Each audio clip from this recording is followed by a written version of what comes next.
എല്ലാവർക്കും നമസ്കാരം. ഒരു അനുഭവം പറയട്ടെ. ഈ ചേച്ചിയുടെ മനസ്സിലൂടെ നിങ്ങൾ കടന്നു പോവുക കേട്ടോ. അപ്പോഴേ നമുക്ക് ആ കൃഷ്ണ അനുഭവം പൂർണ്ണമാവുള്ളൂ. പ്രിയപ്പെട്ട ശ്രീകാന്ത് സാർ, ഇന്ന് ജന്മാഷ്ടമിക്ക് എനിക്കുണ്ടായിട്ടുള്ള ഒരു അനുഭവമാണ്.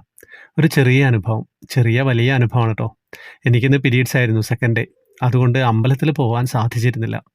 വീട്ടിലെല്ലാവരും അമ്പലത്തിലേക്ക് പോയപ്പോൾ ഞാൻ വിഷമിച്ചു. നല്ലൊരു ദിവസമായിട്ട് എനിക്ക് നിന്നെ കാണാൻ വരാൻ പറ്റിയില്ലല്ലോ കൃഷ്ണ എന്ന്. പക്ഷേ എന്നെക്കൊണ്ട് കഴിയുന്നതുപോലെ നാമങ്ങൾ ജപിച്ചുകൊണ്ട് നടന്നിരുന്നു ട്ടോ. ഞാൻ രാവിലെ തന്നെ ഭഗവാനോട് പറഞ്ഞിരുന്നു, ഇന്ന് എനിക്ക് എന്തെങ്കിലും ഒരു അടയാളം കാണിച്ചു തരാൻ. മയിൽപീലിയോ മഞ്ചാടിയോ അങ്ങനെ എന്തെങ്കിലും. പക്ഷേ അങ്ങനെ കാണാൻ എനിക്ക് യാതൊരു സാഹചര്യവുമില്ല. കാരണം ഞാൻ വീട്ടിൽ തന്നെ ഇരിക്കുന്ന ആളാണ്. ഞാനെങ്ങനെ ഇതൊക്കെ കാണാനായെന്ന് ഒരു സംശയവും ഉണ്ടായിരുന്നു.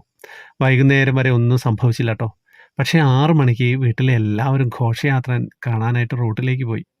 ഒരു ഗ്രൂപ്പ് വയസ്സായ അമ്മമാര് നാമം ജപിച്ചുകൊണ്ട് പോകുന്നത് കണ്ടെന്നും അവര് തന്നതാണെന്നും പറഞ്ഞ് 3 ഗ്ലാസ് അവില് എൻ്റെ ഹസ്ബൻഡിൻ്റെ അമ്മ എനിക്ക് കൊണ്ടുവന്ന് തന്നു. സത്യത്തിൽ ഞാൻ കരഞ്ഞുപോയി. ഭഗവാന്റെ കാരുണ്യം അവിലായി എന്നിലേക്ക് എത്തിയതോർത്ത്. സ്നേഹത്തോടെ വിശ്വാസത്തോടെ ഭഗവാൻ എന്താവശ്യപ്പെട്ടാലും ഭഗവാൻ തരുമെന്നതിന് ഒരു ഉദാഹരണം കൂടിയാണ് ശ്രീ ഗുരുവായൂരപ്പ ശരണം. അതും കൊടുത്തത് എന്താണ്? ഭഗവാൻ ഏറ്റവും ഇഷ്ടപ്പെട്ട അവിലില്ലേ? നമ്മളെ കുചേലൻ കൊടുത്ത കഥയൊന്നും ഞാൻ പറയാതെ നിങ്ങൾക്ക് എല്ലാവർക്കും അറിയാം. അപ്പോൾ ആ അവില് തന്നെ ഭക്തവീരയ്ക്ക് വീട്ടിൽ എത്തിച്ചു കൊടുത്തിരിക്കുന്നു. എന്തൊരു സുഖമാണല്ലേ, എന്തൊരു സന്തോഷമുള്ള അനുഭവമാണല്ലേ. വീട്ടിൽ ഒറ്റയ്ക്ക് ഇരിക്കുമ്പോൾ ഭഗവാൻ നമ്മളുടെ കൂടെയുണ്ട്, നമ്മളെ കാണുന്നുണ്ട്. എല്ലാവരിലേക്ക് എത്തിക്കുക കേട്ടോ, എല്ലാവരിലേക്ക് എത്തിക്കുക.